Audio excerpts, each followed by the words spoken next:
On ressort tous les suspects possibles. Bah, grouillez-vous, hein. J'ai eu les jetons, c'est tout. T'as vu un hérisson sur la route ou quoi? J'ai vu moi et le môme Marc, décapité par leur engin. Parce que figure-toi que je les connais, ces saloperies-là. Je les ai dégustés en 39, et je peux même te dire où. Moi aussi dans les Ardennes. Ton char, tes Ardennes, ton repli sur la Loire, je peux tout te raconter. Mais c'est pas la façon de conduire ton char en 39 que je critique, c'est la façon de conduire ta charrette aujourd'hui. Bon. Donc, n'est-ce pas bien sûr? Oups. Alors, nous avons l'usage de commencer ici les rencontres par un traditionnel on ne présente plus l'auteur de la soirée, François Medellin. À défaut, son éditeur est là, toutes sortes de gens qui le connaissent, mais je me suis dit que ce serait peut-être lui, comme il est lyonnais, c'est quand même un petit peu exotique pour un Parisien comme moi, je me suis dit que ce serait peut-être bien que brièvement il se présente. Je suis né à Tassin-la-de-Mélunes, très important, dans la banlieue lyonnaise. Et j'ai migré dans le sud de Lyon assez jeune, à 11 ans, où j'ai appris le rugby, qui est ma deuxième passion avec la littérature, à Romans-sur-Isère, un petit territoire du quart sud-est de la France où il y a les white trash comme aux États-Unis, mais dont on parle jamais puisque ça votait FN en 1983 déjà à 20%, alors que il y avait... C'était des précurseurs. Ouais, des précurseurs, voilà, dans les petits villages... sur les contreforts du Vercors.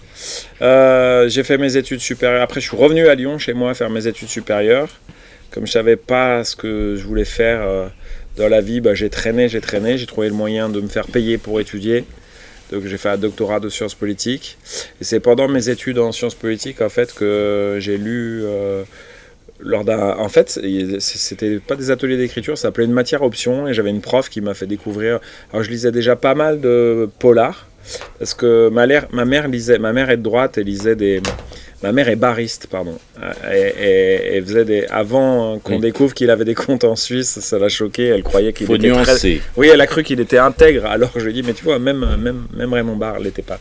Bref, ma mère avait plein de petits bouquins orange. Elle aimait bien la littérature policière anglo-saxonne, enfin anglaise, on va dire, Agatha Christie, etc. Bon, elle lisait aussi du P.D. James, voilà, mais plutôt... Et mon père, lui, était plutôt de gauche. Je crois qu'il a eu sa carte au PC à la fin des années 70, mais au moment où les gens commençaient à en partir. Lui, je crois qu'il l'a eu à ce moment-là. Et lui, il lisait que des livres noirs, donc que des séries noires.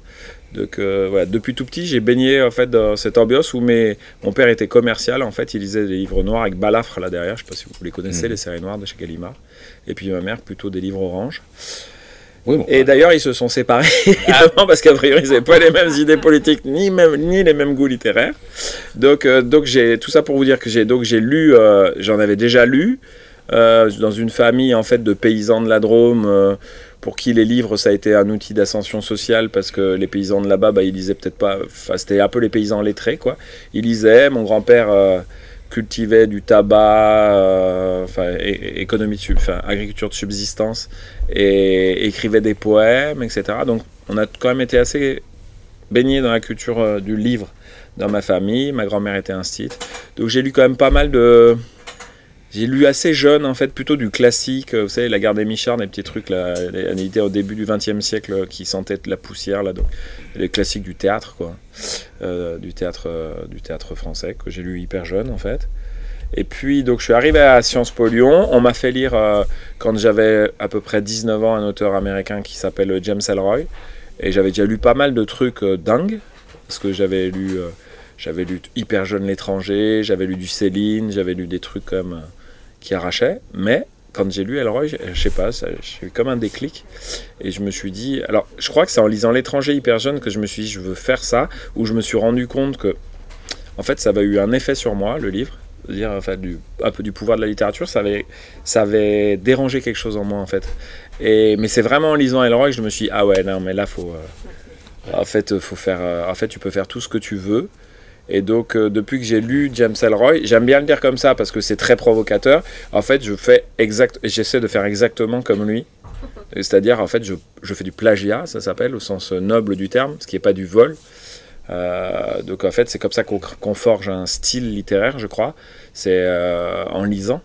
Parce qu'il n'y a pas d'études de littérature en France, mais il faut une initiation parce que c'est quand même un art.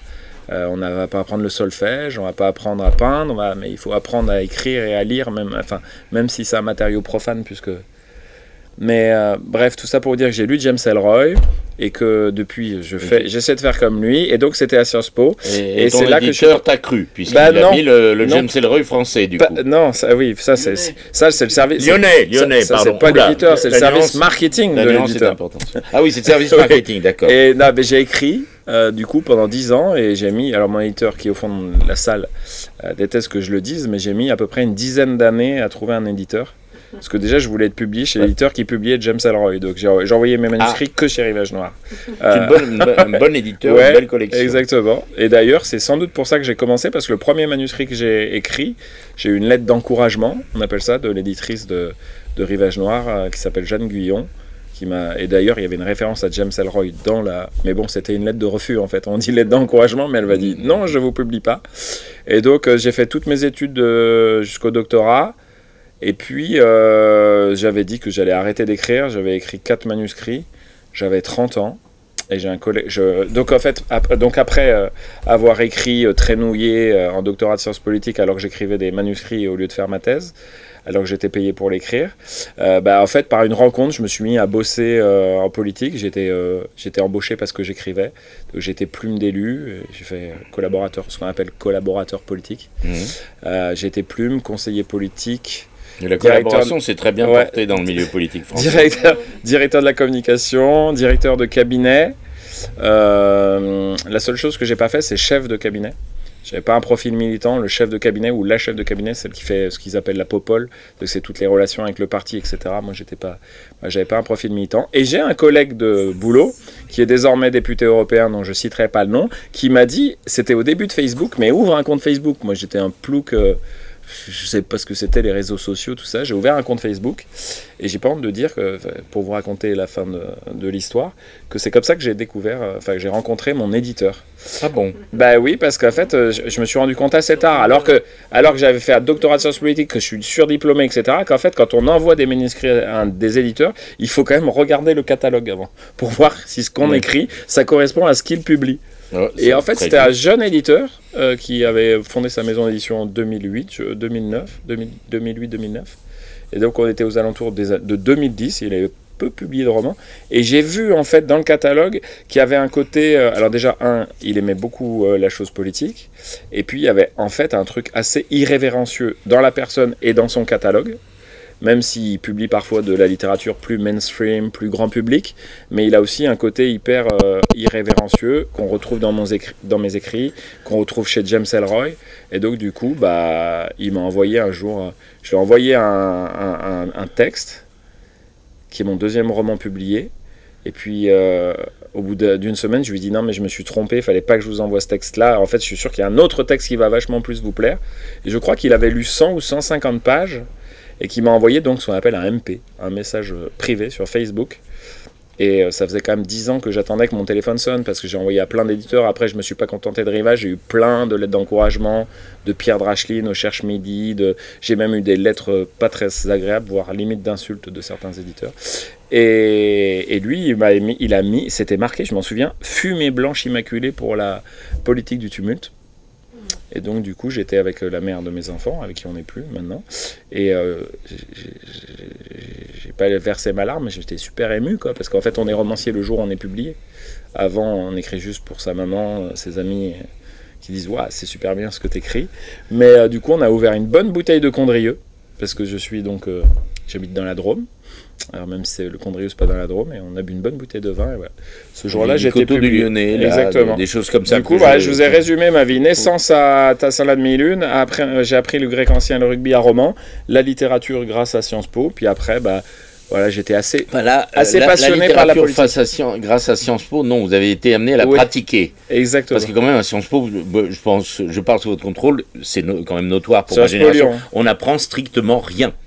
À part réseauter politiquement, etc. Et c'est à peu près la seule chose qui sert à quelque chose. Après, c'est comme les grandes écoles, en fait. Ah non, il y a des grandes écoles où on apprend quand même quelque chose. Ah ouais, Polytechnique peut-être. Mais voilà, en gros, par exemple. les écoles de commerce, etc., en fait, c'est le système de reproduction du système scolaire français, c'est fait pour être labellisé. Donc c'est vrai que quand on rentre à Sciences Po Lyon, on a un bon petit label, et quand on rentre à ce qu'on appelle Sciences Po, c'est-à-dire quand il n'y a pas l'origine géographique, ça veut dire Paris, comme mon éditeur, on a un meilleur label. C'est ça. Qui lui était en classe avec Bruno Le Maire. Comme on quoi, a les réseaux parfois, lyonnais. On termine au ministère. Ouais. On a les réseaux lyonnais. Bon, on va le montrer quand même tout à l'heure, l'éditeur. Oui.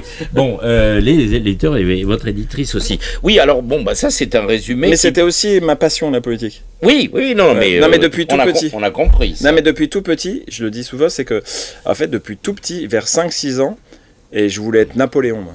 Ce qui est débile, je suis désolé de vous le dire comme ça, mais je sais pas, je voulais être voilà. Et après, je me souviens quand j'étais au lycée, quand j'allais chez les amis, on faisait des soirées, aux parents ils disaient qu'est-ce que tu veux faire plus tard, je disais je veux être président de la République et tout, et je le dis souvent en rencontre parce que Emmanuel Macron, lui, il voulait pas être ça, il voulait être romancier. Oui. Non, mais c'est vrai. Et on est né la même année. On est né en 1977 et je pense qu'à un moment, nos parcours ont fait bzzz et se sont croisés. Donc lui, il est devenu un petit Napoléon, 3. Pas le premier, je crois. Et moi, le petit. Et moi, je suis devenu. Et du coup, moi, je suis devenu romancier. Et c'est pour ça que je l'ai buté dans mon 3e livre. Je me suis dit, je vais tuer Emmanuel Macron. Symboliquement. Alors là, ça permet de comprendre, évidemment, ce qu'écrit, évidemment, François Medellín, donc des polars, avec une forte implication dans les turpitudes politiques françaises, qui n'ont rien à envier à celles d'autres pays qui ont inspiré votre mentor, hein, votre modèle Elroy. Donc c'est quand même très très différent de la manière d'écrire d'Elroy. Le type de turpitude sont un peu différents, mais c'est quand même très très bien, surtout par rapport à ce que fait Elroy depuis quelques années, qui est quand même assez catastrophique. Donc, Rivage ne m'en voudra pas malgré tout, mais en tout cas, voilà, on est dans la très bonne veine de Elroy, c'est-à-dire celle d'American Tabloid, sauf que chez Elroy, par exemple American Tabloid, pratiquement tout est vrai et authentique. Alors, chez vous, tout est vrai, mais tous les personnages ne sont pas explicitement désignés, même si on les reconnaît facilement. Ça dépend des romans. Alors, c'est une des discussions... Voilà, ça dépend. Mais on va parler de celui qui a justifié cette prestigieuse soirée, qui est donc le dernier à sortir en point, puisque le dernier chez notre camarade de la manufacture des livres, c'est pas encore pour tout de suite. Il nous expliquera ça peut-être tout à l'heure. Donc, il a déjà paru à la manufacture de livres en grand format, puis chez Point, oui, ça c'est celui dont nous parlons aujourd'hui. Donc ça c'est votre autre éditrice qui est présente, Nathalie Bonnat, qui est mon éditrice poche, qui vous édite en poche très efficacement comme votre éditeur historique. Alors là, il s'agit, on va pas raconter cette histoire, bien que tout le monde la connaisse. Hein, ça, je peux le dire quand même. Oui, c'est l'affaire Cahuzac. Moi, ça s'appelle l'affaire Ruggieri, mais c'est l'affaire Cahuzac. Voilà. Alors, sans évidemment divulgacher, comme on dit maintenant, on peut difficilement le faire parce que tout le monde connaît l'histoire et donc l'épilogue, y compris la résurgence récente que j'ai mise à profit sur la vidéo du premier personnage. Alors lui, il n'est pas sous son vrai nom. Il y en a d'autres qu'on reconnaît, mais où j'ai cru reconnaître, apparemment je me suis peut-être trompé, qu'on reconnaît moins facilement, notamment Belkacem, Boris Ballot, je pense que ça lui va... Non, mais c'est exprès, je l'appelle Boris Ballot, d'autant qu'il est en train de... il a fait une tribune aujourd'hui. Oui, il en peut plus, il veut remplacer, il faut dire que... Mais il n'est pas dans mon roman. Voilà, alors... j'ai cru que c'était lui, mais c'est pas lui. Voilà. Ou en tout cas, c'est pas explicitement lui. Tandis que, en revanche, Hollande, par exemple, Valls et beaucoup d'autres, eux, sont bien sous leur vrai patronyme, ils sont dénoncés. Et alors, il y a, encore une fois, sans divulguer et pour permettre au lecteur de découvrir toute l'originalité dans le mode d'écriture, dans le le procédé d'exposition et narratif de cette histoire, il y a toute une série de pièces. Bon, ça c'est pas nouveau. Beaucoup de vos prédécesseurs ont utilisé ça dans des polars ou des romans d'espionnage, mais là, on a entre autres choses toute une série d'écoutes intéressantes.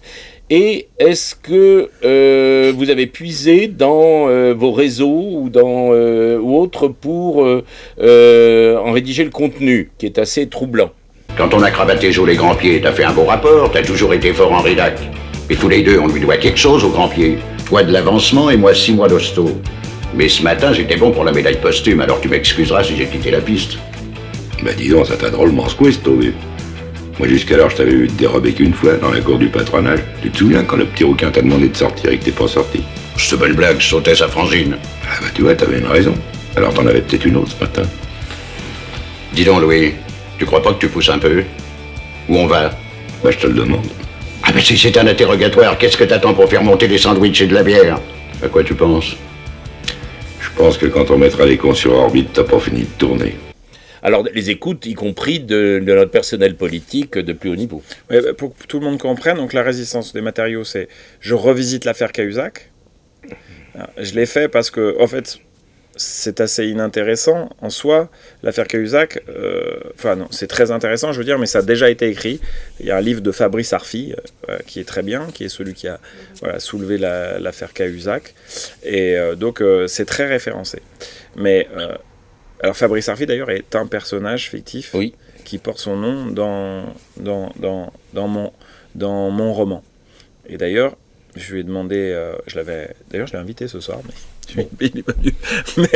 Mais bref, peu importe. Je l'ai vu après le roman. Il a dû être dissuadé par la réputation sulfureuse de la librairie. Oh, ça va, je crois qu'il a peur de rien.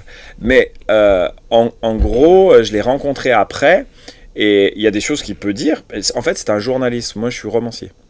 Donc, si vous voulez, dans l'affaire Cahuzac, lui, il lui faut une source, une deuxième source et une troisième source. En fait, c'est comme ça qu'il fonctionne. Sinon, il ne publie pas l'information. Même si les gens ont dit apportez-nous les preuves, apportez-nous les preuves, apportez-nous les preuves. Je ne sais pas si vous vous souvenez de l'affaire Cahuzac. Apatite disait, tout le monde disait, même le Canard enchaîné a réclamé les preuves. Mais en fait, le 4 décembre le 4 décembre 2012, Mediapart, Fabrice Arfi signe un article en disant il y a un compte, et le 5 décembre, il publie les écoutes téléphoniques où Cahuzac dit ça fait chier, c'est pas la pub planquée des banques, mais en fait il y a le son. En fait, il le publie dès le 5, le lendemain. Et pendant 121 jours, on nous dit apportez-nous les preuves, c'est pas vrai, il n'y a pas de compte, etc. Alors qu'on a un son du ministre dès le lendemain qui dit ça fait chier avec son gestionnaire de fortune d'avoir un compte chez UBS, c'est pas la plus planquée des banques. Donc en fait, lui, Fabrice Arfi, ce qu'il peut, c'est faire que référencer quand il a des sources. Moi, en fait, et j'en ai parlé d'ailleurs avec lui, moi, le pouvoir en fait de la littérature, c'est que lui, il écrit sur la réalité. Moi, je suis plutôt du domaine de la vérité. Donc la réalité, ça se prouve. La vérité, c'est cool, ça s'invente. Vous voyez, c'est comme, je veux dire, la vérité philosophiquement parlant. La vérité philosophiquement parlant, ça s'invente. Donc moi, quand vous avez l'affaire Cahuzac, vous savez qu'il y a eu un compte en Suisse. Et en fait, Fabrice Arfi, il a parlé de 15 millions d'euros sur un compte en Suisse. Et, voilà. Et à la fin, on a trouvé un compte avec 700 000 euros. Donc en fait, les 14,3 millions d'euros qui manquent, compliqué d'en parler quand on est un journaliste parce qu'on n'a pas de preuves, on ne sait pas. Parce que moi, je peux tout inventer. On a parlé d'argent sur un... Et c'est ce qui va permettre de faire un roman. C'est ce qui va permettre de faire un roman. On a parlé de 15 millions sur un compte. Et on a dit, c'est sans doute les laboratoires pharmaceutiques. Alors moi, j'ai fait un pas de côté, et moi, donc le ministre s'appelle pas Cahuzac, il s'appelle Ruggieri dans mon livre, et c'est les boîtes de BTP qui le payent. Parce qu'à Lyon, ça correspondait plus, parce que Lyon, on appelle ça Vinci-Land, parce que Vinci a eu 80% des marchés publics sous Gérard Collomb, donc c'était mieux de le faire avec le BTP. Et moi, je me suis dit, les gens qui ont filé ce fric, en fait, et ils ont fait quoi, en fait, pendant l'affaire Cahuzac, en fait? Il y a des gens qui ont filé 15 millions, en fait. Et ils se sont dit, tiens, il y a l'affaire Cahuzac qui sort, et ils se sont dit, alors c'est les laboratoires pharmaceutiques, et ils se sont dit, on va serrer les miches, on va attendre, on va voir ce qui se passe. Moi, je ne crois pas que ça se passe comme ça dans la République française. Un jour, il y a Maintenant, il est député. Quelqu'un qui a voulu faire un documentaire sur LVMH, c'est devenu un film, ça s'appelle Merci Patron.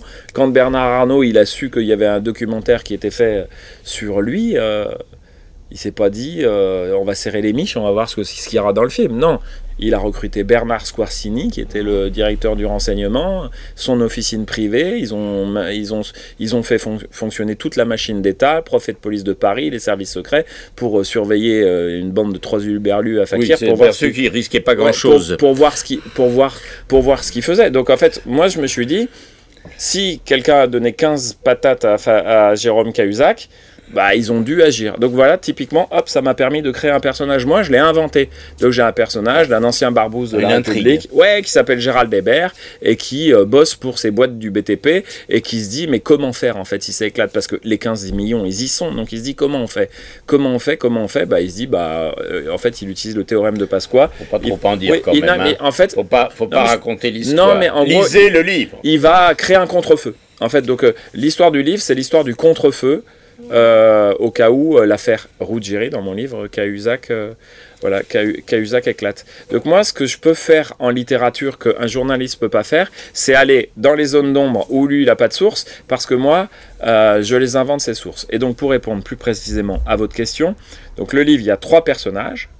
Donc il y a ce barbouze de la République qui travaille pour une officine privée qui s'appelle Gérald Hébert.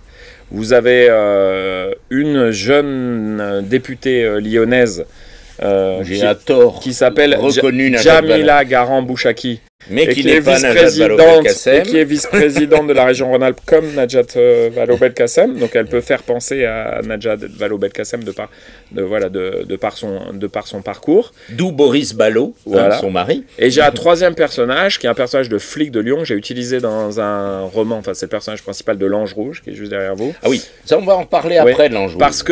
Parce que en gros, il y a eu une enquête dans l'affaire Cahuzac, qui est une enquête pour diffamation en fait, jusqu'à ce que François Molins diffamation en fait, l'enquête de Cahuzac, quand il allait à la télé dire il y a une enquête, laissons faire la justice, en fait les enquêteurs ils vérifiaient si un journal avait publié un article, si Fabrice Arfi était journaliste et s'ils avaient bien publié. C'est ça une enquête en diffamation, c'est une enquête en diffamation. Après il y a eu une enquête pour fraude fiscale quand François Molins s'en est saisi, mais au début quand il est à la télé, bah, en fait, c'était pour raconter des mensonges, en fait. Mais tout le monde le sait que c'est une enquête en diffamation. Donc ça aussi, ça m'intéressait. Fabrice Arfi en parle beaucoup dans son livre, mais moi, j'en ai parlé... en fait, j'ai pu parler en fait, de tous les... Alors, d'autant plus que je le connais assez bien, j'ai pu parler de tout le back-office de la République qui entoure les élus, les communicants, en fait, les professionnels. Alors moi, j'ai cité leur vrai nom, parce que j'ai mis Anomel et Stéphane Fuchs, et puis j'en ai inventé d'autres. Ils bossent tous chez Havas. Ils connaissent... ils n'ont pas fait de procès. Ils sont tous à peu près. Bah non, parce qu'ils auraient pu faire un procès à Fabrice Arfi, il les a cités, mais le truc est réel. Ils ont géré. Alors, Anomel, elle a géré le naufrage DSK. Voilà, elle est connue pour ça. C'est une communicante. Elle travaillait avec Stéphane Fuchs chez Havas, donc. Et donc, elle a aussi géré le naufrage Cahuzac. Non, Nestor, il est battu, il est parti trop vite, il galope même sur le poteau, il perd donc la 2e place. Première Mélusine, 2e Morlamois, 3e Mimi Pinson, bien revenu. Dans ce tiercé donc, on affiche premier le 8, 2e le 2, 3e le 11, et je pense que vous serez d'accord avec moi, si Nestor 4 avait économisé ses forces, s'il n'était pas parti de si loin, il aurait gagné au lieu de faire chou blanc. Comme disait mon colonel, avant l'heure, ce n'est pas l'heure. Oh là, j'avais quand même pas dans l'idée de me faire porter les chapeaux. Nous, quand il y en a un qui traîne, faut qu'on lui trouve une tête. À la pointure ou pas. Donc moi, ce qui m'a intéressé, c'est d'inventer, en fait. D'inventer tout le travail des communicants pour présenter... le travail qui a été mené par ces communicants, principal, c'est de dire que Mediapart n'était pas un journal. Après, on peut penser ce qu'on veut de Mediapart, on peut dire c'est la LCR, c'est Trotsko, ou Fabrice Arfi, ou Edu Plenel, on peut dire ils ont une démarche politique, on peut dire tout ce qu'on veut, mais a priori, ça m'a quand même l'air d'être des journalistes. Ils m'ont l'air de faire un travail journalistique. Et en fait, depuis le début de l'affaire Cahuzac, on a dit que c'est un site internet. Et si vous regardez toutes les infos, tous les documents, tous les articles de presse, on disait le site d'information Mediapart. On disait jamais le journal, on disait le site d'information. Et donc il y a tout un travail qui a été fait pour décrédibiliser et c'est pour ça que ça a duré 121 jours, alors qu'il y avait les preuves qui étaient en ligne, pour décrédibiliser les personnes qui avaient sorti l'affaire et qui sont journalistes depuis très longtemps, puisque Fabrice Arfi, avant d'être à Mediapart, il bossait au Progrès à Lyon, il a même bossé au Figaro, à Lyon, c'est un journaliste, quoi. C'est pas un type qui sort, c'est pas un militant LCR qui s'est dit, tiens, je vais écrire des articles de blog sur Internet. Donc voilà, ça m'a beaucoup intéressé. Et donc, pour répondre à la question de départ que tout le monde a oublié, mais dont moi je me souviens, en gros, il y a 3 personnages, donc c'est des chapitres alternés. Vous êtes avec Jamila, vous êtes avec le flic, vous êtes avec le barbouze de la République. Et ça, c'est de la recette de cuisine, parce qu'en fait, quand vous quittez un personnage, vous voulez retrouver l'autre. Vous voulez le retrouver, donc ça fait du suspense mécanique. C'est très bien fait dans Mary Higgins Clark, si vous en lisez. En fait, ça permet de générer du suspense mécanique. Mais en fait, donc c'est des personnages fictifs. Entre ces personnages fictifs, j'ai mis ce que James Ellroy appelle des documents en quart. Donc en gros, des articles de presse, des coupures de presse, des manchettes, et puis aussi donc des écoutes téléphoniques. Donc des écoutes téléphoniques. C'était effectivement la question de départ. C'est la question de départ. Toi, tu t'en souviens, c'est déjà ça. Oui. Donc, des écoutes téléphoniques de la NSA américaine, parce qu'en fait, je me suis dit, j'avais un souci. C'est que moi je fais ce qu'on appelle de la littérature behavioriste, donc c'est-à-dire que c'est de la littérature, je décris, je rentre pas dans la tête des gens, on ne sait jamais ce qu'ils pensent. C'est comme une caméra, vous voyez. Je raconte que ce qu'une caméra pourrait voir. Si je peux me permettre, je suis entièrement d'accord avec, en tant que libraire, référence aussi bien James Ellroy, Cormac McCarthy ou autre, oui c'est behavioriste, mais néanmoins on sait ce que pense, parce que c'est tout l'art de l'auteur. C'est à vous de vous le... Voilà, tout simplement en nous expliquant, en regardant, en lisant ce que l'auteur nous dit de ce qu'ils font, comment ils le font et de ce qu'ils disent, eh bien on a quand même une assez bonne idée. C'est aux lectrices, au lecteur à se faire la psychologie du personnage, etc. Moi je dis jamais que le lecteur il a peur. Tu donnes les indices. Moi je dis jamais que mon personnage n'a jamais peur. Je le dis jamais. Mais par contre il peut avoir une augmentation du rythme cardiaque ou se mettre à courir, se cacher, etc. Et c'est vous dites, ah mais en fait il a peur. Donc pour résumer, je mets donc des écoutes téléphoniques à l'intérieur. Et donc les écoutes téléphoniques, parce que c'était le souci, comme je fais que d'écrire, il me fallait... il n'y avait pas assez d'éléments pour que les gens comprennent le contexte. Et donc je me suis dit, je vais mettre comme la NSA. En fait, je suis tombé dessus parce que mon éditeur m'a dit, mais ça sort d'où ton truc d'écoute téléphonique? Et je lui ai dit, mais tu sais, c'est les écoutes de la NSA. Tu sais, quand sous le méchant Bush ou les méchants Trump, ils ont écouté. Non, sous le gentil Obama. Voilà, c'est ce qu'il faut se souvenir. Obama a reconnu. Sous le gentil Obama, en fait, ils écoutaient tout le monde. Ils ont écouté via une ligne au Danemark, je sais pas quoi. Ils ont trouvé une porte d'entrée. Ils écoutaient Merkel, ils écoutaient Hollande, ils écoutaient tous nos dirigeants européens. En fait, ils étaient tous sur écoute. Et ils continuent. Et donc, je suppose que c'est pas conspirationniste, c'est prouvé. C'est pas, j'invente rien. Donc je me suis dit, si en fait la NSA écoutait, pendant l'affaire Cahuzac, je suppose qu'ils ont écouté. Donc je me suis dit, je vais mettre les rapports d'écoute téléphonique. Donc le premier document qu'il y a, c'est... Je les recommande, en tant que premier lecteur, je recommande, il y a d'excellents passages, ce sont peut-être les plus drôles du livre. Ou pas, il y a des gens que ça fait pas rire, ça dépend ça dépend la dose de cynisme qu'on a. Parce qu'ils sont très réalistes, ils sont très réalistes, c'est pour ça que c'est très drôle, quand on voit les personnages concernés. Donc en gros, on a le premier rapport d'écoute téléphonique, c'est François Hollande qui reçoit un coup de fil de Stéphane Le Foll. Alors pourquoi j'ai choisi ces deux personnages? Parce que François Hollande est président de la République sous l'affaire Cahuzac. C'est le président normal, le président de la République exemplaire, et qui se prend... normal. Ce truc, c'est plutôt normal en politique d'avoir cette affaire. Et donc il se prend l'affaire Cahuzac tout de suite. Et donc en gros, nous n'étions pas au courant. Personne n'était au courant. C'est incroyable parce que moi en fait je travaillais pour un élu socialiste. Comme Bérou. Moi, je vous le dis, je travaillais pour un élu socialiste. J'étais sa plume. Dans le deuxième cercle de la Hollandie, et à une réunion de cabinet, genre, ça devait être quoi? Je sais pas, c'était 3 jours ou une semaine après l'affaire Cahuzac. J'ai fait une réunion de cabinet, on était 5 dans la pièce, et direct, la phrase qui a été sortie, c'est le conte de Michel Rocard. Direct, en fait. Je l'ai entendu. Et Fabrice Arfi m'a dit, c'est faux, c'est pas le conte de Michel Rocard, qui existe, qui a sans doute été, je le dis pas parce que c'était en off, qui a sans doute été utilisé pour autre chose, le conte de Michel Rocard, parce que le conte de Michel Rocard, il a été ouvert par les jeunes rocardiens, il y en avait deux, il y en a un qui s'appelle Manuel Valls, l'autre qui s'appelle Jérôme Cahuzac, donc pour l'ouvrir, c'est forcément eux qui l'ont ouvert. Mais donc, mais par contre, il y avait donc un autre conte. Parce que je pense que quand il a ouvert le compte Michel Rocard, Cahuzac, il s'est rendu compte qu'il y avait quand même des moyens de blanchiment assez forts. Et comme après, il a fait du fric avec sa clinique, je pense qu'il a utilisé les mêmes tuyaux. Mais c'était un compte à côté. Alors pourquoi je fais ça? Et pourquoi je mets ces documents en cas? Je suspends la réponse parce que toutes les 30 minutes, il faut que je relance, t'inquiète. C'est reparti. Donc pourquoi tu fais ça? Je fais ça parce que, en gros, le pacte avec les lecteurs et les lectrices qu'on a, les auteurs, c'est un pacte de crédibilité. Il faut que vous disiez, nom de Dieu, ça s'est vraiment passé comme il l'écrit, en fait. C'est ça. Alors, la vérité, c'est que j'ai tout inventé. Mais quand on écrit, en fait, on ment. Vous voyez? On raconte des histoires. Si vous avez des enfants ou des petits frères, des petites sœurs, quand vous leur dites, tu as raconté une histoire, tu racontes des histoires, en règle générale, ça ne veut pas dire qu'ils disent la vérité. Ça veut dire qu'ils mentent. Donc nous, on raconte des histoires, donc quelque part on ment, mais il faut inventer des bons mensonges. Donc moi, j'utilise en fait des stratagèmes littéraires, de la technique littéraire, pour vous dire, et vous dites, nom de Dieu, c'est vrai. Donc vous allez lire la conversation de l'écoute téléphonique de la NSA adressée au directeur de la CIA, qu'il confie d'ailleurs après à Barack Obama, entre Stéphane Le Foll et François Hollande, et vous vous dites, nom de Dieu, ils ont vraiment dû se dire ça, en fait. Oui, le jour même, quand Le Foll a appelé, ils ont bien dû avoir cette conversation téléphonique. Et ça, Fabrice Arfi, il peut pas le dire, lui, quand il fait un bouquin. C'est ce que moi, je suis romancier, je peux me le permettre.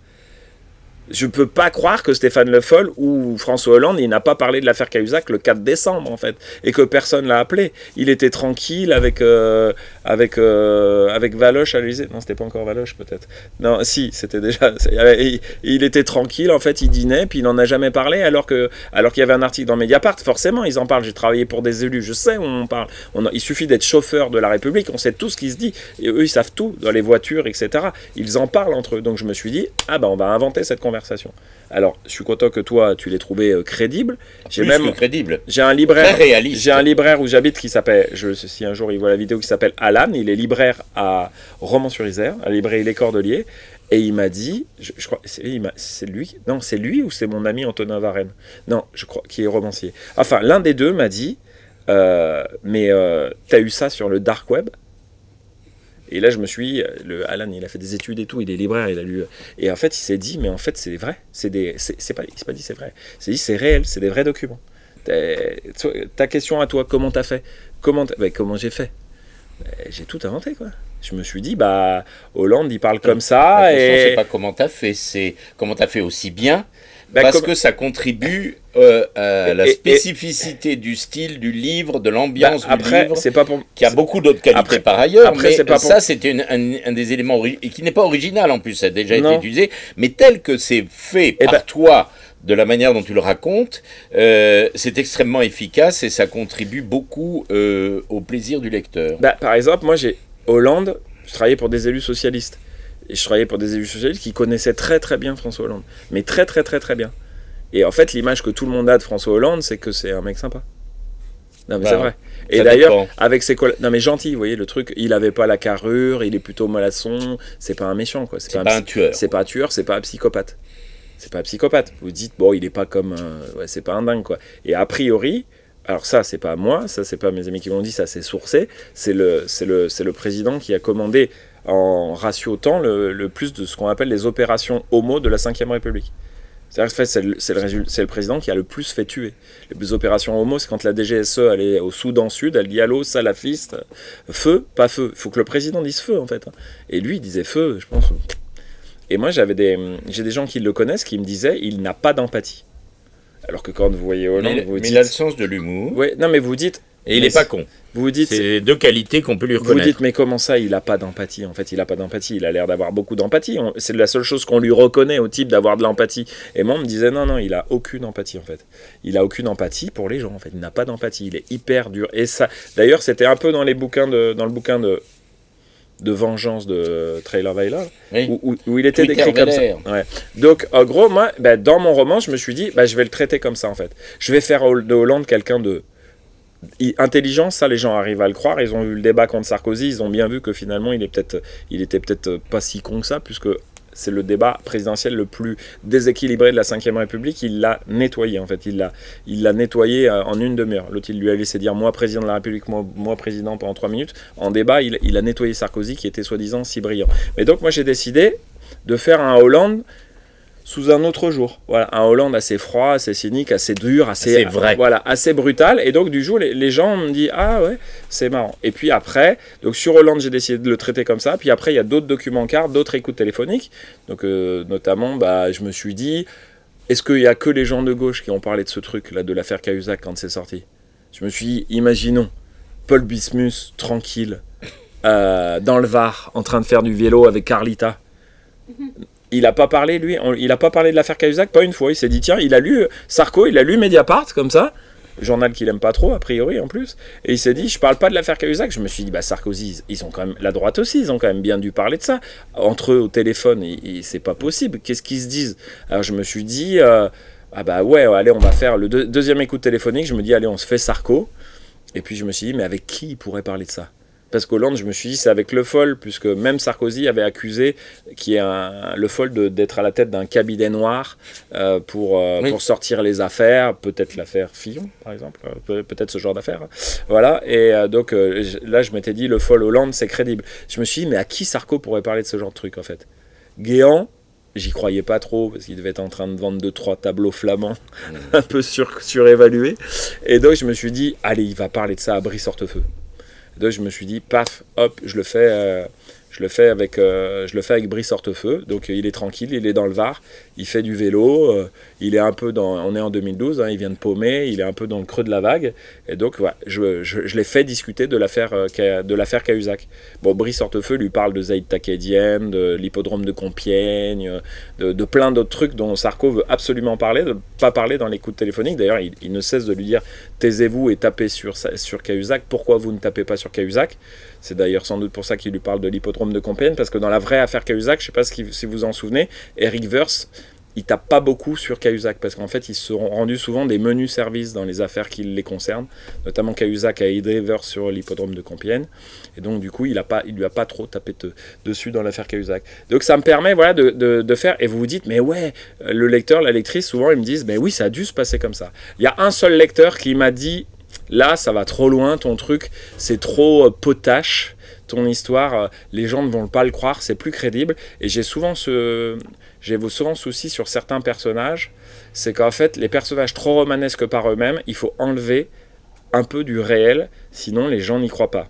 Et donc avec Sarkozy, quand je l'ai traité, j'ai toujours ce sujet avec Sarkozy, c'est que si je le traite tel qu'il est, quand vous le lisez, vous vous dites, ah bah non, c'est Louis de Funès en fait, donc ça marche pas. Donc pour qu'à la lecture, il paraisse pas comme Louis de Funès, je suis obligé d'en enlever un peu. Et donc le lecteur qui n'y a pas cru, c'est mon premier lecteur, c'est mon éditeur, il lit le truc sur... il lit l'écoute téléphonique entre Sarkozy et Hortefeux, et en fait, dans l'écoute téléphonique, donc il lui dit, ah c'est génial, je suis avec Carlita, on fait du vélo dans le Var, il est trop content, il pédale et tout, bah tout ça est vrai, je l'invente pas, je me documente un peu, je sais qu'il fait du vélo sur les routes du Var. Et à un moment, il lui dit, il dit à Hortefeux, tu sais ce qu'on est en train de faire? On est en train d'écrire une putain de chanson avec Carlita. Alors il dit, allez Carlita, viens. Donc tout ça, c'est dans l'écoute téléphonique. Il lui dit, Carlita, chante la chanson à Brice et tout, vas-y. Alors il dit, tu sais comment ça s'appelle? Ça s'appelle Le Pingouin, c'est sur Hollande, Le Pingouin, avec ses trucs. Et là, Pierre Lee, il me dit, non mais ton truc du pingouin, Sarko... Il a dû sans doute me dire peut-être qu'il avait pris trop de cocaïne ce jour-là et tout, mais non, quoi, enfin, c'est pas crédible.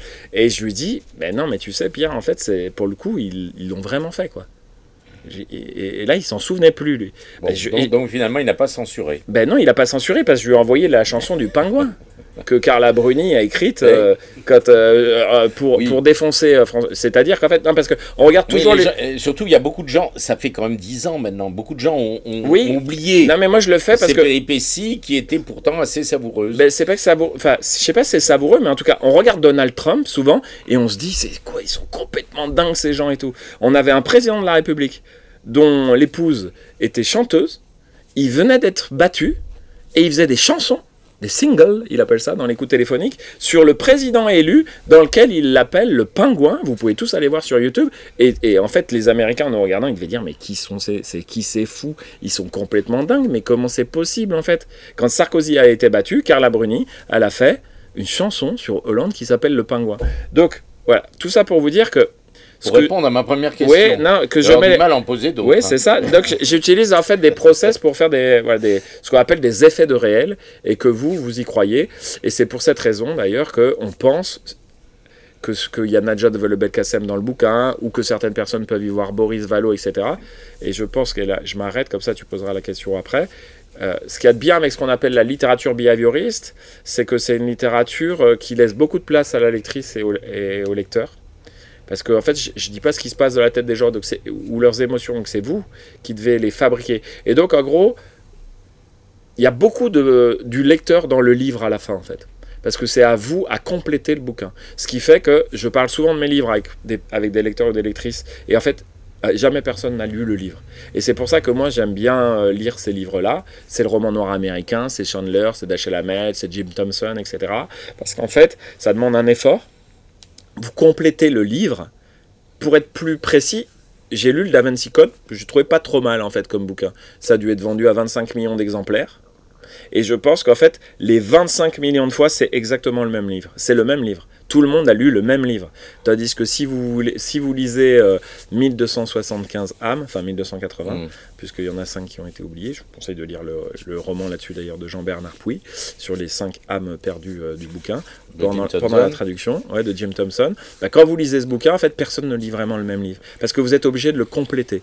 Et donc, c'est pour ça que j'écris comme ça. Il y a des gens qui aiment, il y a des gens qui n'aiment pas trop, parce que tout le monde, quand on lit, on n'aime pas tous la liberté, en fait. Il y a des gens qui veulent être consoler, ou passer un beau moment, ou se détendre, et c'est vrai que, je devrais pas le dire parce que c'est pas très commercial ou commerçant, mais j'écris pas des bouquins. Je vais rattraper le coup. J'écris pas des bouquins pour lire sur la plage en se détendant, etc. C'est des bouquins où il faut, ou sinon on peut se marrer. Alors il y a des gens justement. Alors là, je vais venir au secours de son éditrice et son éditeur. Ça, je pense que ça, j'espère et je présume que ça a intéressé beaucoup de monde. Mais il n'y a pas que ça, parce qu'en plus, cet aspect de son dernier livre, il est présent dans son dernier livre, mais il y a beaucoup d'autres choses dans ses livres précédents, et en particulier celui qui me l'avait fait découvrir. Je parle de L'Ange Rouge, c'était comme ça qu'il s'appelait, oui. Pour moi, un livre totalement exotique, puisqu'un polar lyonnais, qui se passait dans une période que j'ai bien connue, un petit peu ancienne. Alors c'est important de savoir que un des 3 personnages principaux que tu as rappelé, on est quand même dans du polar très noir, y compris celui dont on vient de parler. C'est quand même pas de la rigolade. Pour toutes les raisons qu'on vient de dire, il y a beaucoup de choses qui sont plutôt réjouissantes. C'est du polar noir. On est vraiment dans une ambiance de ce qu'on aime dans les polars noirs.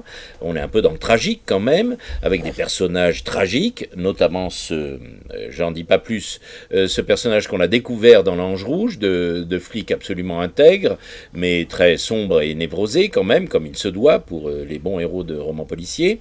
On a cette jeune femme éplorée, confrontée à de terrifiantes menées sur lesquelles je n'en dis pas plus, puisqu'on va les découvrir dans le livre. Ça nous renvoie à tes livres précédents et à l'ambiance générale de tes livres.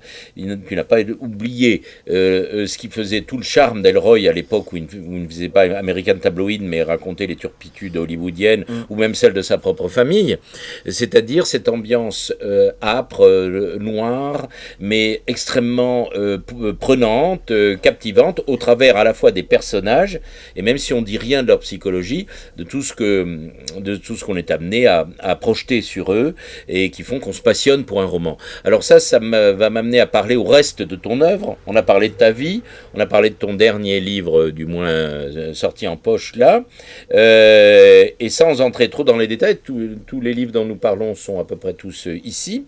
Donc vous pourrez vous les faire dédicacer tout à l'heure. Et il s'agit d'expliquer eh bien les traits communs. On les comprend au travers de ce que tu as raconté de ta vie, comment tu es devenu écrivain, dans quel milieu, y compris professionnel, ça s'est développé. Il reste qu'il y a une particularité, c'est qu'il y a un ton bien particulier qu'on retrouve dans tous tes livres, inspiré, tu le dis, de Ellroy. Moi, je dirais plus, et parce qu'à mon avis, c'est mieux, de David Peace, qui est un Anglais qui n'a pas tous les travers de Ellroy, bien que dans son dernier livre, de David Peace, j'entends, on est un peu déçu. Il n'y a pas le même côté quand même un petit peu avant-garde littéraire qu'il y a chez David Peace. C'est pas pour diminuer l'intérêt de ton style tout à fait propre et particulier et qui contribue beaucoup à l'intérêt de la lecture pour un vieux lecteur de polar que je suis, souvent fatigué par la manière dont les écrivent en voulant se donner un côté littéraire ou de post-Simonin ou de Audiard ou de Céline ou de Dieu sait quoi, la plupart de tes confrères, qui font que ce sont souvent des ouvrages qui me tombent des mains. Alors là, on n'a pas ce problème-là. Mais encore une fois, pourquoi? Parce que ce sont d'abord des superbes romans. On va se passionner quand même pour cette intrigue, même si les personnages secondaires sont particulièrement colorés, folkloriques et réalistes. Il y a à chaque fois une intrigue classique de roman avec des personnages, y compris avec des rapports érotiques, sexuels, tout ce qu'on voudra, de la violence, des confrontations, mais qui font qu'on a des personnages et qu'une histoire qui tient et qu'on va s'intéresser à ce qui leur arrive. Et qui sont dans le genre tragique propre au roman noir. Alors ça, on le retrouve donc c'était déjà très présent dans l'Ange Rouge, où pour moi c'est complètement exotique, ces péripéties lyonnaises. L'époque, beaucoup moins, parce que je l'ai bien connue. Là, on est plus près de nous, avec l'Ange Rouge, ça se passe à peu près il y a 25 ans. 1998. Oui, c'est ça. Et celui-là, il se passe il y a une dizaine d'années.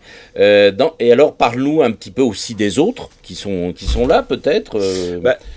J'ai écrit 5 bouquins. Donc, mon premier, j'ai revisité l'affaire Ranucci, s'appelle La politique du tumulte. C'est sûrement mon roman préféré parce que c'est le premier avec mon dernier, mais le premier, c'est le premier, quoi. C'est comme ça que je suis devenu romancier.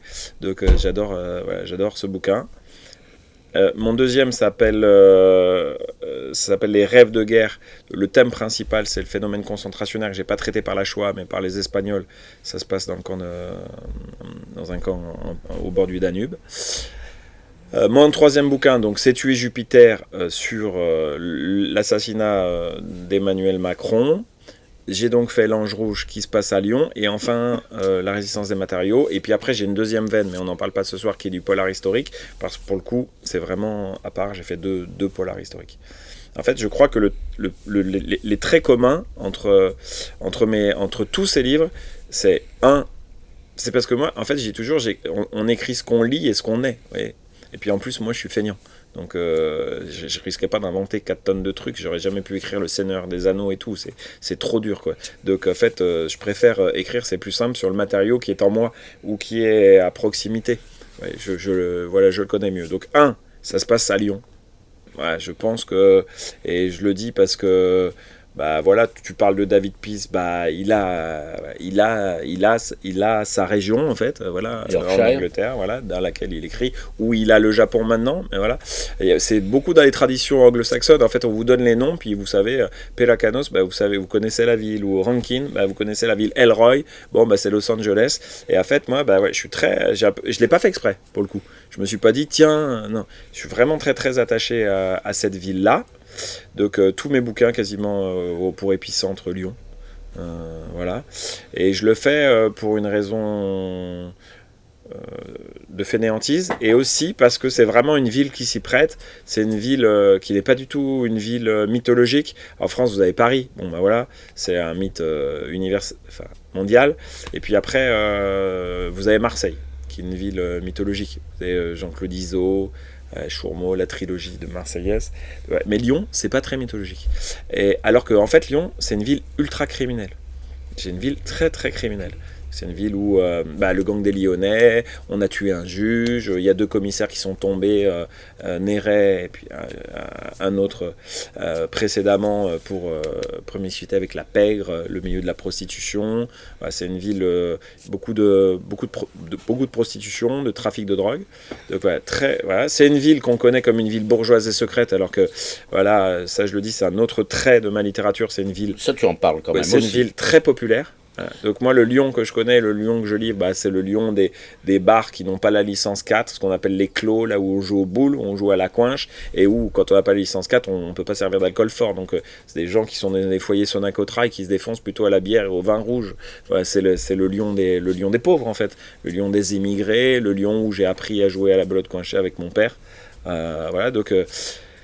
Donc c'est une ville assez érotique, je sais pas, tu en parlais aussi, c'est une ville assez sexuée en fait, peut-être parce que symboliquement il y a une rivière qui se jette dans un fleuve, mais c'est en tout cas la capitale européenne du libertinage, personne ne le sait, plein de boîtes libertines, etc. C'est une ville comme ça, et puis c'est une ville aussi très politique, puisque c'est la ville, c'est une ville contre-révolutionnaire, ce qui n'est pas très connu, mais c'est une ville qui a fait la contre-révolution. Et puis c'est...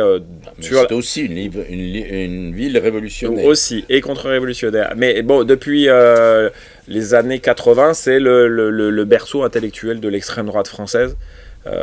Et c'est pas une raison. Les gens se disent, ah tiens, Marion Maréchal Le Pen ouvre une école, puis au doigt mouillé, a fait... Donc ce soit vrai en tout temps, en tout lieu. Vous voyez ce que je veux dire? Donc si on prend n'importe quel fait historique, il n'est pas vrai en tout temps et en tout lieu. Si on prend le moment, là, juste le moment qu'on est en train de vivre, il n'y a pas d'absolu. On n'est déjà même pas capable de se mettre d'accord pour qualifier le moment entre nous. Moi, je vais dire que c'est génial. Mon éditeur va dire cette soirée était fantasmagorique. Et puis, il y a peut-être des gens qui vont dire c'est nul. Et puis, de toute façon, personne ne sait qu'elle existe au Mexique. Et dans 250 ans, personne ne se souviendra. Donc, en fait, le moment, la réalité qu'on est en train de vivre, ça n'a pas de vérité au sens philosophique du terme. Par contre, ce qui est vrai, c'est ce qu'on invente. Quand on écrit, juste parce qu'en fait, on veut écrire des trucs beaux, ou quand on fait de la musique, vous voyez, ce sentiment un peu d'absolu, d'éternité, en fait. Parce qu'en fait, quand on écrit des trucs, et c'est pour ça que le plus important, c'est par rapport à ce que vous dites, et par rapport à ce que Dominique disait aussi, c'est... Moi, je m'en fous un peu, en fait, le côté provocateur et du contenu. Parce qu'en fait, moi, ce que je fais, c'est que j'écris, en fait. Moi, ce que j'aime, c'est produire des trucs. Si je faisais des tableaux, on ne me poserait pas ce genre de questions. Alors que moi, ce que j'aime, en fait, ce que j'aime vraiment quand j'écris, c'est pas raconter des histoires, c'est pas mes personnages. J'aime juste comme un peintre ou une musicienne, en fait, va changer des notes, etc. Moi, ce que j'aime vraiment, et alors personne m'en parle parce que j'écris du polar et que c'est un sous-genre littéraire, et que je suis pas à la grande librairie, même si Augustin Trapenard a adoré tuer Jupiter par ailleurs. Mais en fait, moi, ce que j'aime, c'est vraiment écrire. Donc, en fait, ce que je fais, moi, j'utilise ce matériau-là de façon un peu provocante, juste pour bouger de la matière. Alors, moi, ma matière, c'est des mots.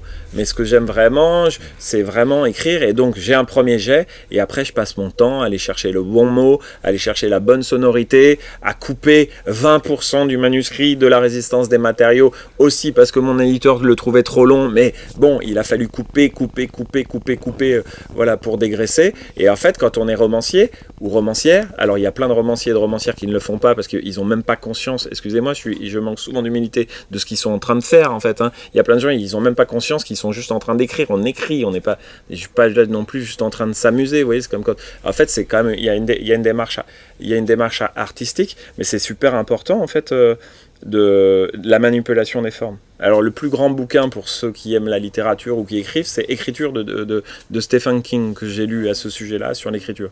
Donc, moi, je passe mon temps à aller chercher les erreurs de langue, oui, quand j'écris il descendait rapidement la colline, voilà, c'est que je ne sais pas écrire, en fait. Et il y a plein de bouquins que vous allez lire, des polars, où c'est marqué « il a fermé violemment la portière ». En fait, c'est juste que la personne ne sait pas écrire. Parce qu'en fait, il y a un verbe qui s'appelle « claquer », en fait. Et c'est ça, la justesse de la langue, c'est dire « il a claqué la portière ». Il a fermé violemment la portière, c'est les fainéants qui écrivent comme ça, parce qu'en fait, ou les éditeurs qui n'ont pas assez aidé leur autrice ou leur auteur à trouver le bon mot. Donc moi, je passe mon temps à faire ça. Alors ça, c'est bien, parce que, juste une insiste, parce que tu vois, essayer de bien écrire, la municipalité essaye de promouvoir en ce moment les ateliers d'écriture. Alors là, vous en avez un en direct live. avec un Mais professionnel j'en fais comme ça des ateliers d'écriture. Et c'est pour ça d'ailleurs, dans les ateliers d'écriture que je fais, je dis aux gens, on va prendre 15 minutes et vous allez y arriver. Je fais écrire comme Maupassant, Céline et Nicolas Mathieu. Salut Nicolas, tu vois, moi je l'aime bien. Mais en fait, je prends les incipits, ils me disent où, quoi, quand, qui, comment, les personnages, les gens dans la salle, et après on écrit comme eux. En fait, je prends les 5 premières lignes et on fait leur histoire écrit pareil. Et en fait, quand je dis que je fais du plagiat de James Ellroy, ben c'est parce que j'ai commencé juste à écrire comme ça. Je me suis dit, on fait pareil, on fait pareil, on fait pareil. Et David Peace, si vous l'avez déjà lu, quand vous lisez les premières lignes, c'est 1974, je crois, le premier, c'est ça? Quand vous lisez les premières lignes, vous regardez, vous vous dites, mais c'est les premiers Ellroy, quoi. C'est Lloyd Hopkins, c'est exactement la même chose. C'est parce qu'en fait, il a lu, il écrit, il plagie dans le sens noble du terme. Et comme il est David Peace, qu'il est plutôt catholique que protestant, plutôt anglais, plutôt classe populaire dans ses écrits, et ben en fait il fait un pas de côté, ça vient de David Peace, et donc du coup il y a des gens qui préfèrent à la fin David Peace à son maître. C'est comme, je suppose que Maupassant, il a dû faire un petit peu pareil avec Flaubert. Il a dû lire. Bah moi, je suis désolé, je préfère Une vie et je préfère Bellamy. Je me parfumais avec Bellamy tellement j'aimais Bellamy. Mais en fait, c'est comme ça. Et en fait, moi, et c'est là où c'est super important pour les gens quand ils disent, enfin, en tout cas, moi, je vis mon écriture. Je sais pas si j'ai raison et tout, mais moi, je vis l'écriture comme ça. C'est comme ça que j'y suis arrivé. Et même si j'écris du polar, vraiment, le plus important pour moi, c'est l'écriture, les sons, les formes, manipuler la matière pour essayer de faire des trucs, beaux. Donc après, oui, on aurait éventuellement pu mettre que c'était fictif. Mais avec mon éditeur, il m'avait demandé de le faire parce que ça craignait un peu sur Tuer Jupiter, donc qui est ce roman sur un roman sur la post-vérité, dans le sens où, on sait plus. En fait, avant, du temps de l'ORTF, on était dans le statut du vrai ou du faux. Les gens, ils prenaient le réel pour des choses vraies ou des choses fausses. C'était peut-être le dire-cap de De Gaulle qui donnait les titres aux 20h, mais pour les gaullistes, c'était vrai, pour les communistes, c'était faux. Vous voyez, en fait, ou non, ça dépend à l'époque. Pour les gaullistes et les communistes, c'était vrai, puisqu'ils étaient ensemble, pardon. Non, c'est même pas ça. Bon, l'ORTF, j'ai connu l'ORTF, et même la RTF. Non, mais je veux dire, le statut de vérité avait encore... on pouvait encore le mobiliser, en fait. Le concept. On s'est rencontrés le jeudi 13 mars. Voilà. Oui, mais parfois je change les dates, moi, exprès, dans mon bouquin. Mais tout ça pour dire que maintenant, on croyait que on allait être mieux informé grâce à... En fait, on vit une rupture technologique, et cette rupture technologique, qu'est-ce qu'elle nous montre? Que juste tout était faux, en fait. Mais maintenant, le réel est faux, en fait. Et c'est juste qu'on s'en rend compte, maintenant. C'est hyper oppressant, on est là, on se dit, ah, mais c'est impossible, en fait, c'est quoi? On sait plus. Oublions la Russie, mais prenons le Covid, on sait pas, quoi. Vous voyez, on sait pas, c'est où, c'est quoi, c'est les pangolins, c'est peut-être pas, c'est les Chinois, putain, non, c'est la CIA, c'est l'armée américaine qui l'a inoculé chez les Chinois, puis c'est qui, puis fallait prendre les trucs de Raoult, puis non, faut pas prendre il y a eu combien de morts, quel pays qui a fait quoi? Plus personne ne sait rien alors qu'on est surinformé. On ne sait plus, en fait, on se dit, mais tout est faux, en fait. Donc on sait plus. On écoute Donald Trump, on sait plus. Donc tes personnages sont faux. Mais non, mes personnages sont vrais. Oui, sont vrais. Mais je pars d'un matériau faux et réel pour aller vers la vérité, comme vous voyez, le Nouveau Testament, pour les gens qui le croient, c'est vrai. Mais ce qui me paraît l'Homère, c'est vrai. Homère, c'est vrai. Je vais te passer la parole. Ce qui me paraît important, pour moi qui ai lu, pas tous, mais notamment certains des livres dont on vient de parler, notamment le livre qui est en tête d'affiche aujourd'hui, mais aussi d'autres, les précédents, c'est que, pour poursuivre sur ce que vous évoquiez, et sur l'intérêt pour le lecteur de lire ces livres, ce qui fait le plaisir du texte, comme disait l'autre, c'est que, donc son François Hollande est un personnage fictif, mais la question, c'est pas tant qu'il soit vrai ou qu'il soit faux, c'est qu'il est beaucoup plus intéressant que le vrai François Hollande. Que le réel. Que le réel. Et on peut dire, et il y a un certain nombre, je ne vais pas rentrer dans des détails scabreux, je pourrais te les livrer après, pendant le pot. Il y en a un certain nombre, privilège de l'âge et de ma famille, mais aussi d'être un commerçant parisien culturel. Je connais la plupart, en tout cas de la classe politique parisienne, je peux te dire que c'est des personnages qui gagnent à être rendus vrais et réels par toi, parce qu'ils sont quand même pas très intéressants dans la réalité. Mais tout le talent du romancier, c'est d'en faire des personnages de romans qui sont vrais ou faux, réels ou fictif, c'est au fond pas ça qui nous intéresse, c'est que le résultat, c'est que ça fait des personnages romanesques très réussis. C'était là-dessus que je voulais insister, et je pense que je suis approuvé par tes éditeurs. Mais Andreas voulait poser une question. Alors, le livre sur Jupiter, j'ai adoré, je l'ai acheté quand c'est sorti en fait, parce que c'est la 4e couverture qui était mon accroche. Bravo, bien fait pour le service com. Mais sur la catégorisation, moi je dirais que c'est un livre de prospective politique en fait. Oui. C'est plutôt ça. Enfin, prospective psychanalytique en quelque sorte. Mais c'est pas mon sujet. C'est moi, parce que je suis médium en fait. C'est ça. C'est ça. En fait, on se rend compte qu'à posteriori. Mais on a priori, savait... Emmanuel Macron va mourir et je le déconseillerais de manger du chocolat parce que ça c'était prévu. Mais c'est pas ma question. Ma question, c'est plutôt la question justement presque vraiment régionale parce que c'est lyonnais. Alors moi, j'ai vécu à Marseille quand j'étais étudiant et j'ai conduit en gros avec ISO en fait, en tant qu'étudiant, étranger et tout ça. J'ai fait l'anthropologie, mais en fait, j'ai vraiment découvert Marseille avec ISO. C'était roman anthropologique. Oui, c'est vraiment ça. C'était le Zola. Comme les miens. Voilà, c'est ça.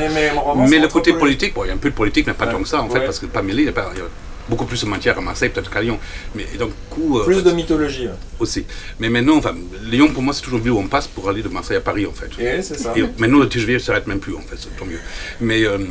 Mais ce qui est marrant à Lyon, je trouve, est peut-être un sujet pour les années à venir, de quelques années amis que j'ai à Lyon, c'est la fusion des régions. Parce qu'après, Rhône-Alpes, c'était un peu logique en fait. Bon, il y a les Alpes, effectivement, et le Rhône, ça c'est logique. Mais maintenant, avec tous ces Auvergnats qui débarquent, comme le faux Auvergnat Beauquier en fait, donc, une amie qui travaille la région depuis des années, en fait, elle a dit ça crée des clashs de culture, y compris politiques, incroyables. Et pas juste droite-gauche, en fait. C'est vraiment le débarquement des Auvergnats qui arrivent dans la ville, en fait. Le Puy-en-Velay à Lyon, c'est ça, voilà, c'est ça. Même le trajet n'est pas évident. Donc là, comment est-ce qu'on écrit ce genre de choses? Parce que d'un coup, c'est pareil, ce sera une sorte de sociologie anthropologique politique, en fait. Ça, je me suis pas posé la question. Il faut un meurtre, évidemment. Voilà, il faut écrire sur le roman de l'écrire. Oui, enfin, je ne suis pas léoné, moi. Mais la question, justement, la question que j'ai, c'est de traduire donc l'expérience politique qu'il y a derrière. Est-ce que le processus d'écriture, d'un coup, c'est j'ai ça en tête parce que j'ai vécu ça en politique et je vais expliquer comment ça marche? Ou est-ce que vraiment juste l'intrigue, je m'amuse parce que j'aime bien faire des intrigues? Non. Alors ça, c'est toujours une question. Comment les idées me viennent, c'est hyper compliqué. En fait, j'arrive jamais à trop savoir. En gros, je crois que déjà les idées me viennent, les gens appellent ça l'auto-hypnose, mais en fait quand je suis en tâche répétitive, vous voyez, quand je suis en train de conduire, et principalement quand je tonds la pelouse. En plus, c'est pas une blague, parce que ma mère a un grand champ d'1 hectare, et elle a pas de tracteur, elle a un truc, et je tonds souvent. Et là, quand je suis en train de tondre, j'ai plein d'idées qui me viennent, donc c'est là que ça métabolise. Et je pense qu'en fait, donc je sais pas pourquoi ça me vient. Par exemple, Macron, juste un jour, j'étais au bureau, j'allais arrêter la collaboration politique, et j'ai eu le truc tuer Jupiter, ça m'est arrivé comme ça en fait. On était en 2018, j'ai tué Jupiter. Et en gros, j'ai un petit logiciel, je pense, interne. Enfin, oui, je l'ai en fait. C'est juste ton idée. Et j'en ai des idées comme tuer Jupiter, plein. Mais non, mais j'en ai 200 par jour en fait. J'ai plein d'idées qui m'arrivent tout le temps en fait. Et l'idée, c'est de se dire est-ce qu'on peut en faire un livre? Et est-ce que ça a un sens de le faire? Est-ce qu'il y a un propos à tenir? Vous voyez, quand j'ai eu tué Jupiter, je me suis dit c'est débile. Et après, c'est revenu. Et je me suis dit, mais ça correspond trop à l'époque, en fait. Et en fait, je sais pourquoi ça m'est venu, c'est parce qu'en fait, sa poupée, son effigie avait été cramée à une manifestation à Rennes ou je sais pas trop où par la CGT. Il avait été brûlé et puis de toute façon, il se fait insulter. Je suis pas fan de Macron, mais il se fait insulter tout le temps et Brigitte pareil. Et de toute façon, c'est un travelot et vous voyez tous ces trucs là, les gens sont complètement tarés et violents sur les réseaux. Même les gens les plus civilisés qui étudient. Oui, qui étudient. Non, mais tout le monde en fait. Et là, je me suis dit, mais en fait, ton idée de tuer Jupiter, c'est là je me suis dit, ah oui, c'est trop. En fait, ça correspond trop à l'époque, en fait. Je me suis dit, quand j'ai écrit le livre, c'est exactement le moment qu'on est en train de vivre. On ne sait plus ce qui est vrai, ce qui est faux, tout est fake news. Donc j'ai fait une fake news et j'en ai fait de la littérature. Et je l'ai écrit formellement, comme fonctionnent les réseaux sociaux. C'est très court, très condensé et surtout ultra violent et ultra vulgaire et ultra parce que... je réponds pas à ta question, un peu à celle d'avant, mais voilà, pour expliquer comment ça vient, parce qu'en fait, c'est pas, en fait, et c'est un roman là-dessus. Et j'ai lu un sociologue qui s'appelle Marshall McLuhan, que je vous conseille de lire si vous voulez comprendre la galaxie Gutenberg, pour comprendre en fait, surtout, pour comprendre comment le monde se marche. Enfin, pour comprendre un média, the medium is the message. Pour comprendre un média, il ne faut pas s'intéresser à ce qu'il y a dedans. Il faut s'intéresser aux caractéristiques physiques. Donc, si vous voulez comprendre Internet, pour résumer, l'Internet, comme diraient les gens de ma génération, si vous voulez comprendre, oui, voilà, si vous voulez comprendre l'Internet, ça sert à rien de vous intéresser aux tweets et à ce qu'il y a dans les blogs et tout. Regardez en fait la structure physique. La structure physique du truc, c'est ça fonctionne à la vitesse de la lumière. C'est la fibre optique, pour résumer. Donc en gros, l'authentification, ça marche plus en fait. Quand les trucs fonctionnent à la vitesse de la lumière, on ne peut plus authentifier. Donald Trump, il dit 200 conneries minutes. Plus personne ne peut contrôler ce qu'il dit. On peut pas déchecker, etc. Tout ce qu'il dit. Mais ça, c'est juste, voilà, c'est la caractéristique physique. Et l'autre caractéristique physique de ce truc, c'est qu'avant, les autres médias, il y avait des producteurs qui étaient labellisés, qui étaient journalistes, qui étaient intellectuels, qui avaient le droit. Maintenant, tout le monde peut produire. Vous avez une quantité de data incroyable. N'importe qui peut dire n'importe quoi.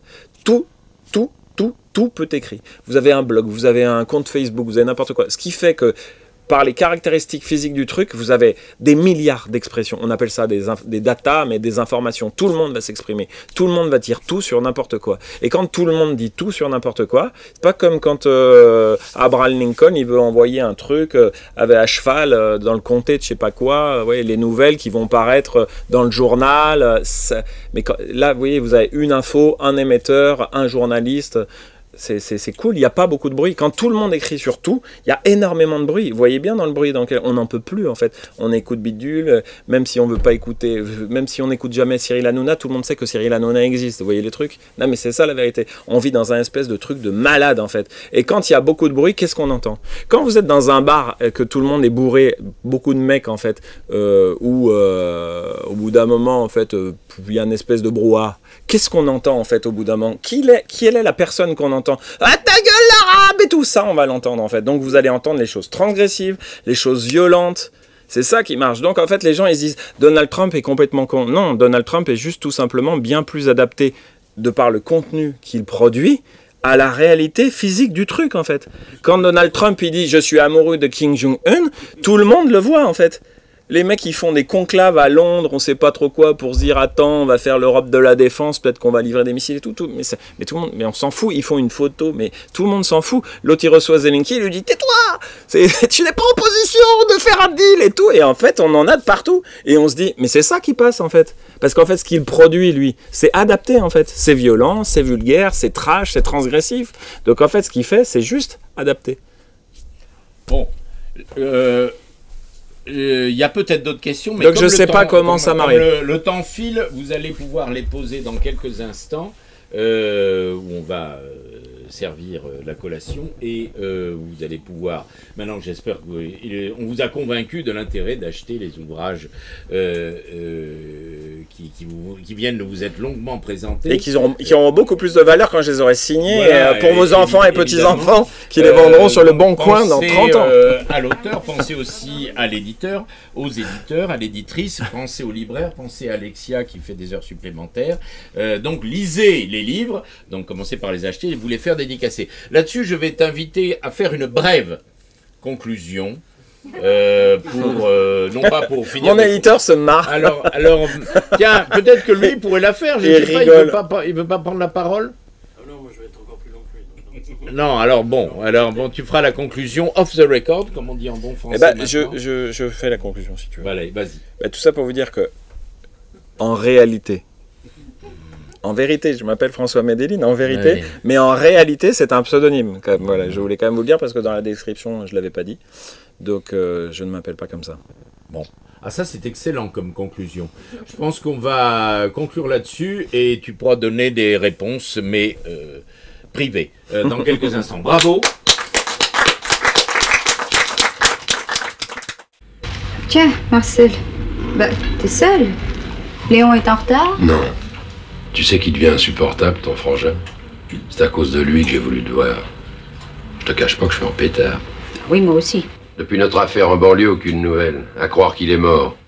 Il est même pas venu chercher son oseille. Avoue que c'est curieux. Justement, je pensais le rencontrer. Bah alors pourquoi tu m'as monté cette singerie? Pour être sûr que tu viennes. J'ai des envies de voyage. L'Océanie, Bora Bora, les Vainés. Tu connais? Pourquoi? Tu veux m'emmener? On n'emmène pas des saucisses quand on va à Francfort. Tu pourrais dire une rose quand on va sur la Loire. Question de terme. Toujours est-il que je lève l'ancre.